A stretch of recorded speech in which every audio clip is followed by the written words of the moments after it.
How's it going, everyone? And welcome back to this journey into making music. This time around, we're going to take a look at recording stuff. Now, I've already gone through and done all the recording of stuff ahead of time. Everything is recorded and, shall we say, ready to go. So what I want to do for this video is not so much talk about the recording process itself, because recording a thing is quite literally as simple as press this button. Congratulations, you're recording. But you'll want to have a metronome on, so press this little button down here, which turns on the metronome, and if you press the star key on the number pad, or press Shift 8, never mind. If you press the star key on the number pad, it's pretty good. And that's pretty much just how you record. You press a button. But there's a lot more to it than that in some regards. So the very first thing you're going to want to think about before you jump into recording this thing is how are you going to do the video content if you're planning on doing a music video to go along with it. Now, the approach that I take is that everything is pre-recorded. Every single piece of content on my channel ever since the Undertale medley back in 2021, with the exception of the castle theme from Super Mario Bros. Wii, New Super Mario Bros. Wii, has been pre-recorded audio that I mimed along to when doing the music video. Yes, I'm admitting to faking my videos, except for the part where I don't, because all of this is actual real takes that I did.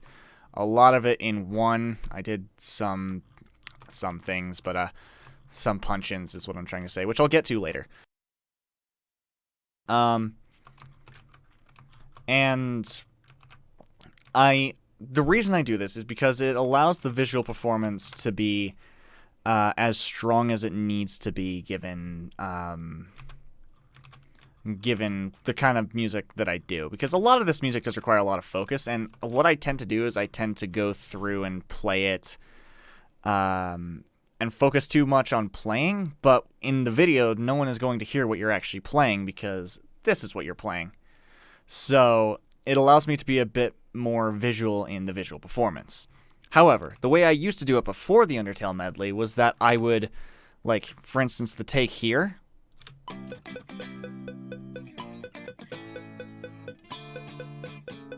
That entire thing would be tracked while I was also filming the video. Like, same thing for, like, this rhythm guitar.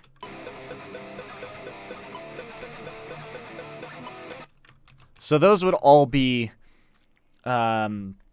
filmed while I was also getting the actual take that will be in the video. And the reason why I don't do that anymore is that it makes it less stressful. You'll notice that this rhythm guitar track has a lot of cuts in it in a lot of different places. And the reason for that is because I screw up on occasion. And I'm like, or I just want to go section by section. So, like, I'll go from this is just this intro verse section. If I had decided to, if I were not confident enough to do it all in one take, like I was for this first one, then I would have stopped it right here, right at this measure 30, and done a different take, punching in there, which I'll talk about punch-ins in a second, don't worry. And that's really time-consuming to do with live recording, as it's called. And it's part of the reason why I don't do that anymore. It makes it much less stressful when you're actually recording. In fact, a lot of my earliest stuff was everything done in one continuous take without stopping, and that made it really, really stressful, and also meant that there would be a lot of silences. So there would be a massive silence here, a massive silence like here, in between those, massive silence right here, and like these would be two separate takes, but all of these I just copied over to the individual sections. Because it's not going to be on the video, so what's the point in playing it more than once? That's another little trick. If you are going to be repeating sections, don't be afraid to copy-paste the part over. It's a bit different for a song like this. Because, like, each section is necessarily different, and I want there to be a different feel. Like, I did, this is the rhythm part I did for the first verse. And this was for the second verse.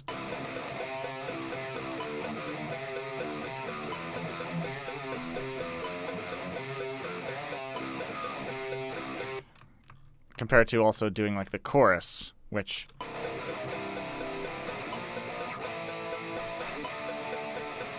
compared to the second one, which includes this solo.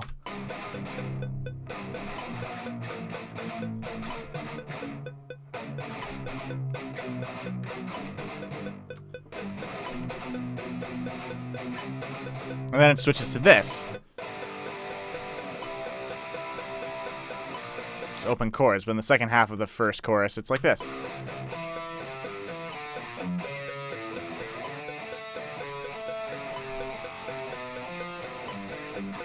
So like each section is necessarily different from the other, including like when you get to key changes here. So I had to do a separate set of takes for lead left and right here.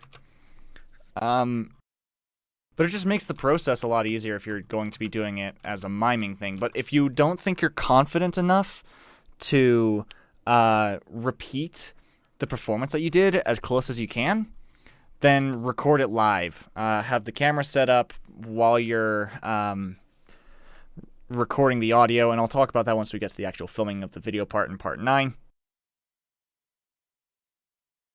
But have the camera set up and record yourself playing the take.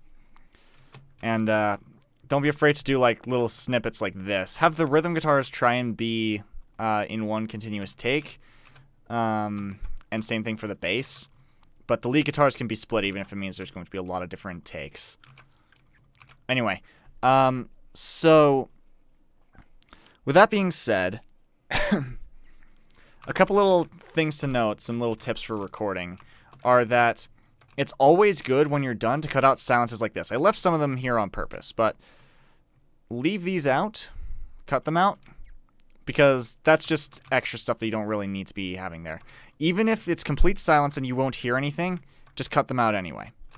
And also be sure you start exactly a bar or two before the take, because when you're actually recording, like if I start right here, if I'm doing this part, which is this, like it's this lead part, it starts a full 8th note after I press record. So if I go, it's like, quick! So, you have to get ready for that. So give yourself an additional measure. So you got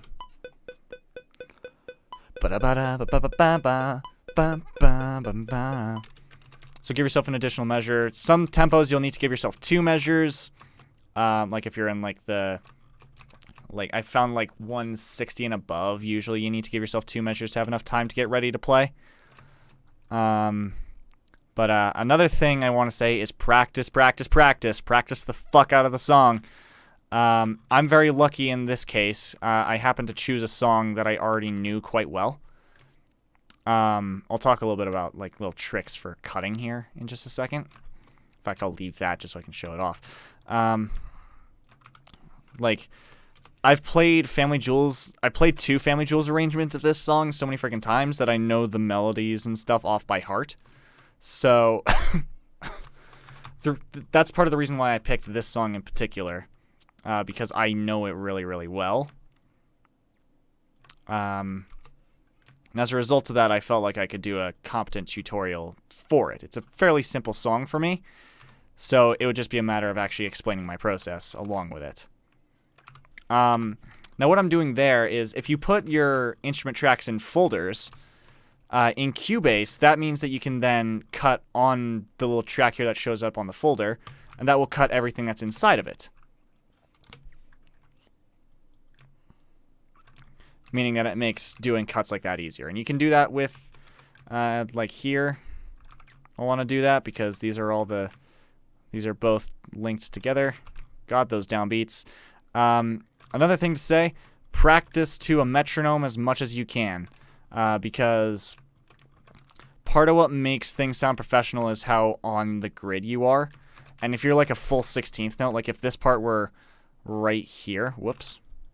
If this part were here, in context,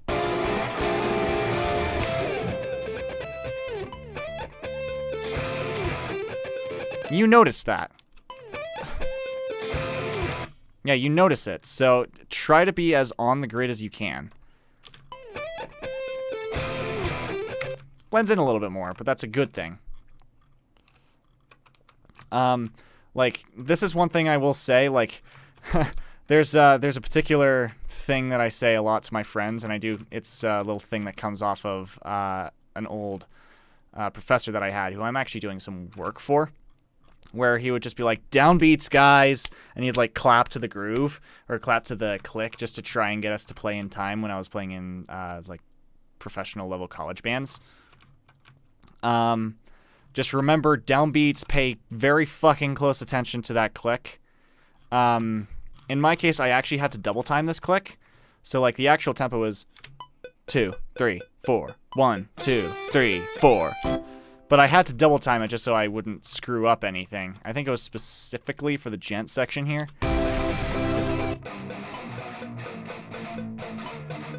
Yeah, I think... Or no, it was actually because of these clean guitars. Because this part was screwing me up a little bit, and I needed to have a bit deeper of a subdivision.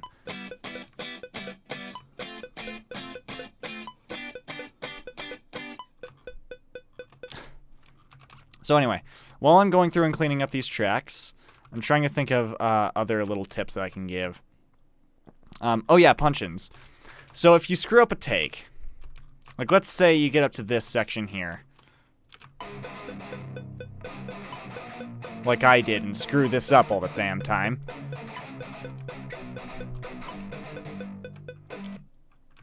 If you screw it up like I did, like that, that's the wrong chord. It's supposed to be that second chord that I played. So you stop recording after that. Stop recording after that. Cut out the section that you screwed up, and start a new take. But start from the measure before, or at least 2 measures before, so that way you're playing into the next take. Because if you don't, there's a chance that there could be a gap here. Now you'll just have the track selected and press record, and then it just records over the thing. But gives you enough time to get yourself ready, and then you have, or at the very least with this, you have a take that sounds like this.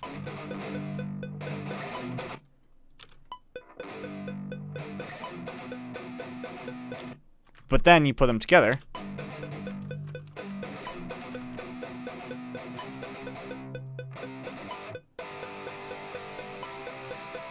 They flow quite smoothly into each other, and you don't even notice that in the final recording. And we'll talk about crossfades very shortly here, if you're screaming at me, being like, crossfade the audio! Yes, I know. Another thing, if your audio looks like this, where it's like ahead of the beat, chances are that's actually, you probably did hit quite on the beat, but there's a little bit of noise before that, and you won't really notice that in the final recording anyway if you cut it out.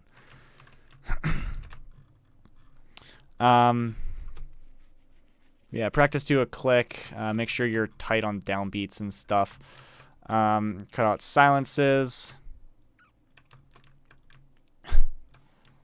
In my case, since the effects are baked into the takes that I've done, I can't cut off too much because then the delays will get removed. Because like if I did this, let's take on this one. Sounds like this. It's kind of awkward. So if you do this, still got that delay. So that's how it is for me, and I know that if you're using Pod Farm, the delays and stuff work like that in terms of recorded sounds. So, yeah. Anyway, we'll just cut out these last remaining silences, and then I'll talk a little bit more about, like, dubbing leads and stuff like that. But, there's another different thing that I would like to talk about before then, and it's actually something that I mentioned back at the start, which is, like, adding, adding a VST version of an amplifier software, so that way, excuse me, so that way you can use, all of your tones can be kept in the box, as it were, inside of your DAW, and I do that actually for my distorted bass, and I'll get to that in a second. That all looks good. I think I got it all. All the silences are gone. Okay. Or I guess not.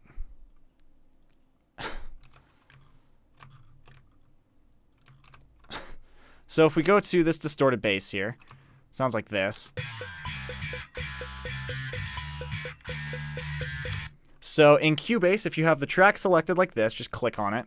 It'll usually start out looking like this, but if you click on Inserts here, this will take you to this tab where you can add in all kinds of effects and stuff. All this shit that I have, there's a lot of crap in here that I use.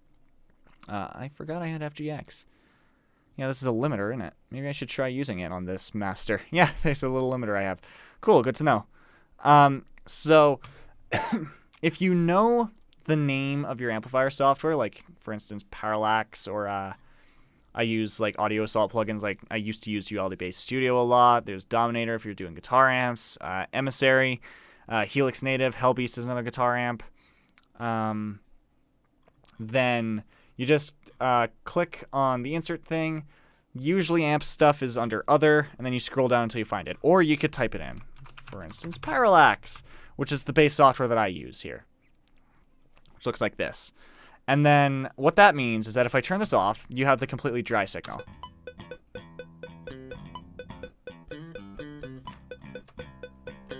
When I turn it back on,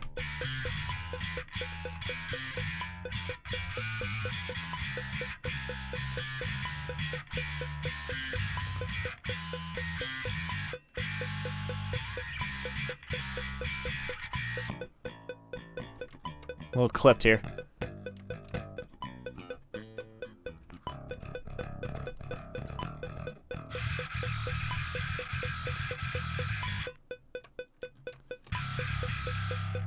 Pretty sweet.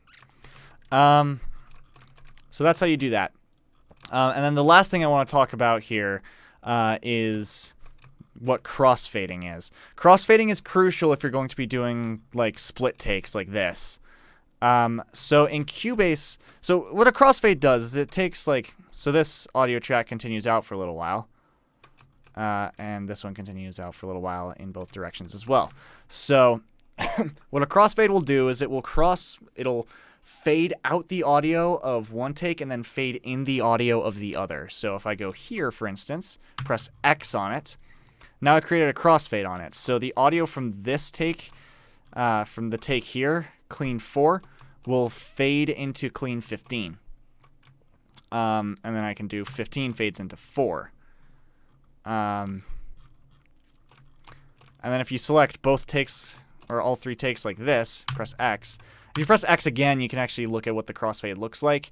And if you zoom in close enough, you can actually also make the crossfade be bigger or smaller in either direction. I choose not to. You don't really need it to be super slow. It's not a huge deal. But if you don't do that, there's a good chance that you'll hear weird artifacts. Can't really hear it there, but I think you'll be able to hear it best on the distorted bass if I make it dry.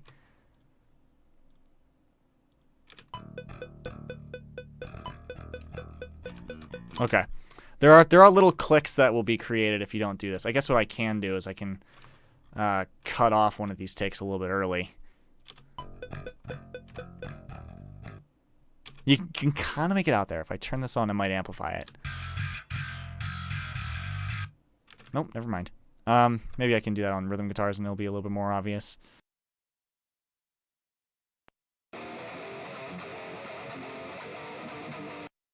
Maybe not. Okay. It's just little digital clicks that are not exactly pleasant sounding. So you'll want to crossfade as much of the audio as you can because you want your audio to sound professional, right? I'm going to be completely honest with you. There are times I actually legitimately forget to do this and no one notices. So it's actually not as big a deal as I'm making it out. It's quite literally just a professionalism thing. And if people look at your session and see that you haven't done crossfades, they will judge you harshly. So just do crossfades to avoid being judged harshly. Something else of note, you'll want to fade in. You'll want to fade in the starts of certain takes. So in Cubase, if you have tracks selected, you go up here, right up here where it says fade in. So this will be number of ticks, then number of 16th notes, number of steps, I guess. Or no, that's beats. No, that's number of steps, 16th notes, then number of beats, then number of bars. I usually set the fade in to 5. Then you go to the end of the take and do a fade out of 5. And then we do fade in on this one. And because the audio goes back to 0 here, I'm not going to do a fade out. Oh, I missed one. This is another good practice to get into. Sometimes if it's clips that are like this with no splitting, then you can just do 5 and 5 on both. So with that, I believe that's it for this, but there's a certain phenomenon that I would like to talk about really quickly. There is an experience that most musicians get when they've just started doing recording.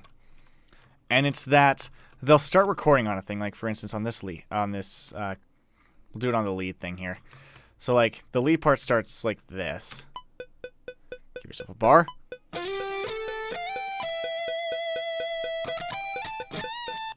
So like you'll hear the engineer press record, or you'll press record, and then as you're going, you're psyching yourself out. Okay, let's start it. Oh fuck, I missed my entrance. That is called red light syndrome, or it's also sometimes called recording anxiety. There are a lot of theories on how exactly you get over recording anxiety. I am not at liberty to tell you that. I'll be honest with you, the only way that I found is a good way to get over recording anxiety is just to do a lot of recordings. I got used to doing recordings by doing a lot of fucking recordings. So it's something that you will just get over eventually, and I don't want to be a dick, but that's just kind of the way it's going to be. You may struggle to get takes down, but just power through is how I'm going to put it. You'll manage it. Something else, actually, I would like to talk about now while I'm thinking about editing is that if you have 2 takes that overlap like this, you can click on this little arrow here. And remember, there's like nothing happening in this little section. You can click on Remove Overlaps. I don't know if that actually showed up on video at all. It should have done in theory.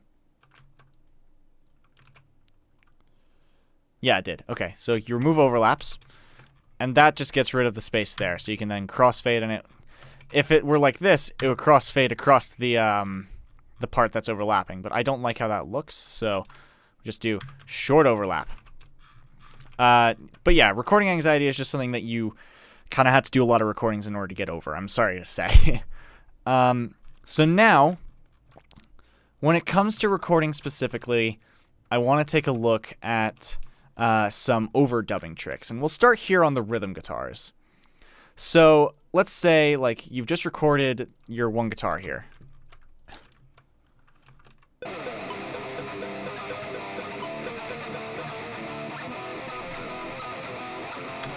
And that already sounds pretty good on its own, but we can make this better.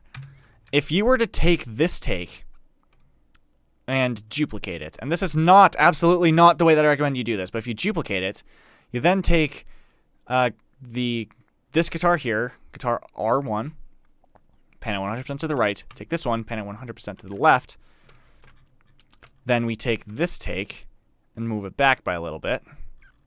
Now we get this. Now, there's a reason why I say don't do this, and that's because you do have basically exactly the same take. Like, if I were to have left that where it's at, it sounds like this.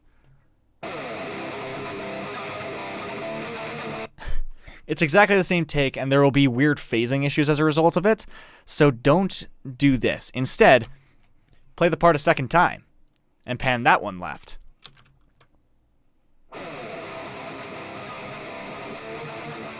That way you get all of the human intricacies that you have, and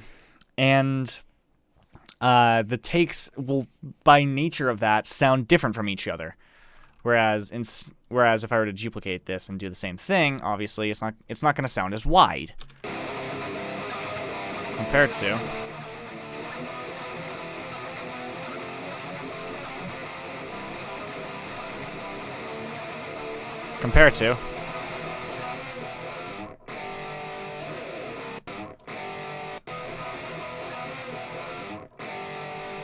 It just doesn't sound as good, so play the part twice. I hear a lot of people saying, like, why do you have to play the part twice? And it's because it sounds better.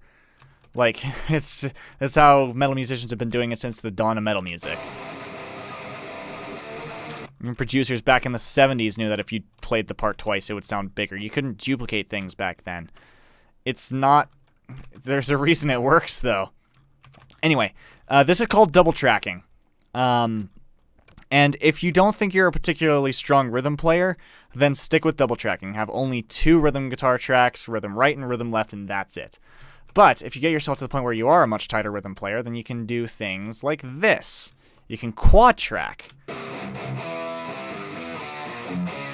And this is the reason why I have the octaver preset, or the octaver scene in the Axe effects.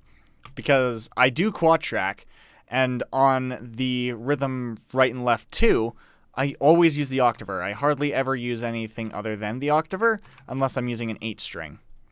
So that way, in big chord sections like this,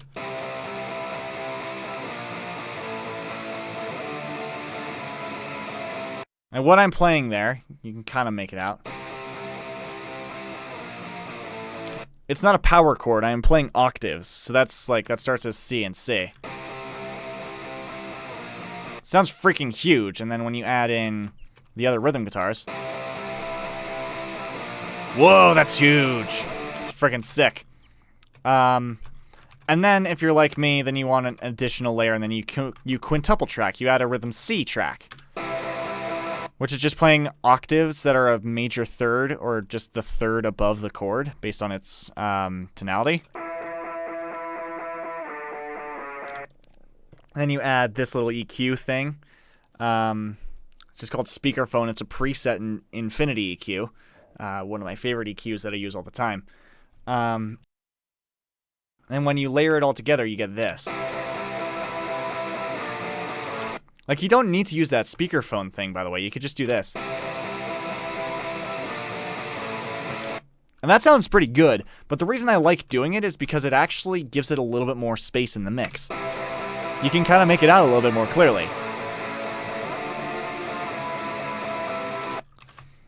So, that's what you're doing with overdubbing rhythm guitars, and that's how you overdub rhythm guitars well, is how I'm going to put it. But yeah, like, don't skimp out on this. Actually play the freaking part more than once. Like, ideally twice at the very minimum. If you think you're tight enough, play it 4 times, maybe 5 times with that other octave trick, but minimum twice. Now for lead guitars. If you remember, I had the lead room preset, or the lead room patch, which has just this room reverb on it. And what I do with that is I take, for instance, this lead part,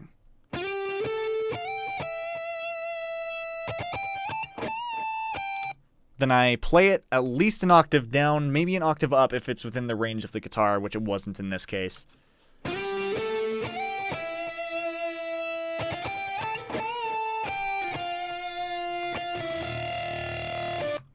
And then in the case of, if we go over here, I played the part twice. An octave down and then 2 octaves down.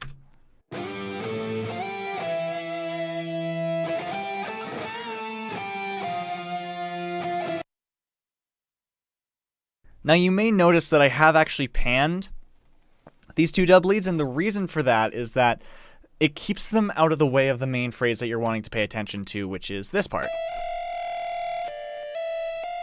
Then you add this. It makes it sound like this one huge guitar is playing one melody, especially when it's mixed properly, which everything here is at unity gain right now, and I'll talk about mixing a little bit more next time. So when dubbing lead guitars, you don't need to worry too much about articulations, because basically no one's going to hear this. These are all textural things, but you want these parts to be as close to the main lead part as you can get it.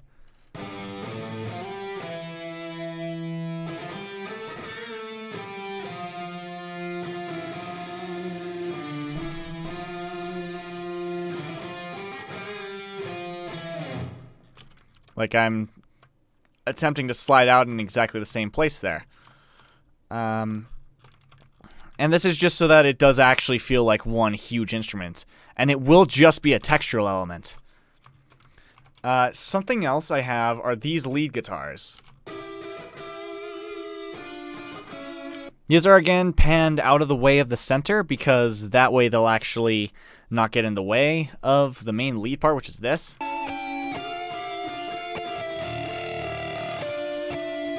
Especially once we get to mixing.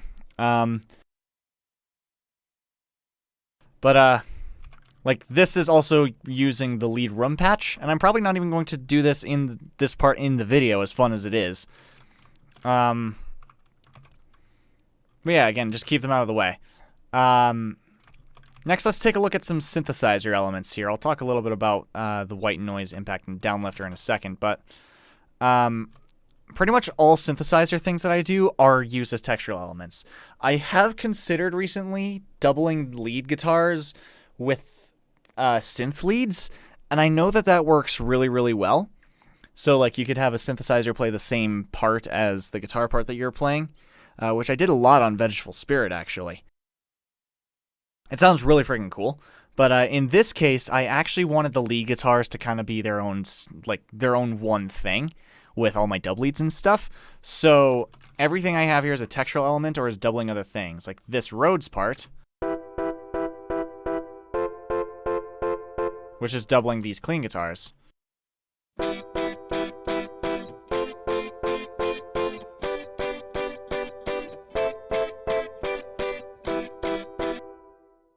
then there's this string part, or actually, sorry, continuing onwards, the Rhodes are actually doubling these leads in the chorus section.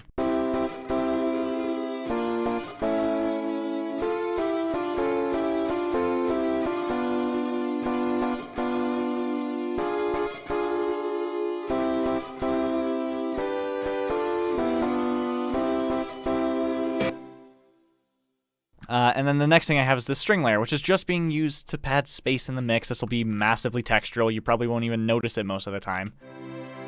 But, like, if a section is feeling empty, add a pad. Like a string pad like this. Or you could do like a synthesizer to do this same effect.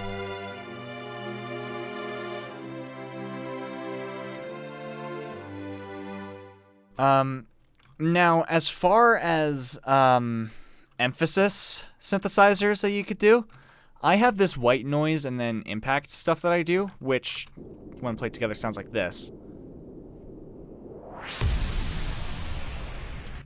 And this is quite literally an instance of Serum that just has a white noise thing activated, so I activated noise here. I turned off the main oscillator. Click on this, click on analog, go to ARP white, and then turn on the filter, but also make sure you turn on the noise oscillator for this.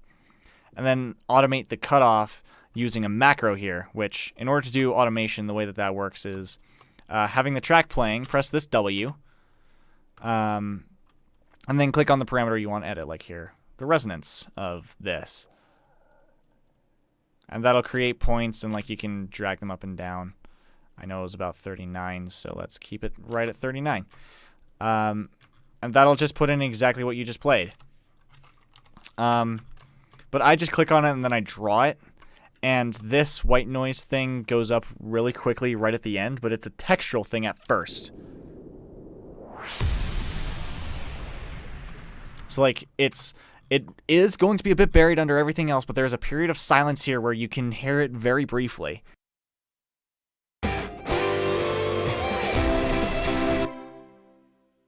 And like in other periods of silence, like right here. That just helps it set up the drop here quite quickly, or quite well. And these impacts, these are literally samples that I got from Splice that I just dragged in. Like this explosion, which I love. And then the heavy bass music, downlifter.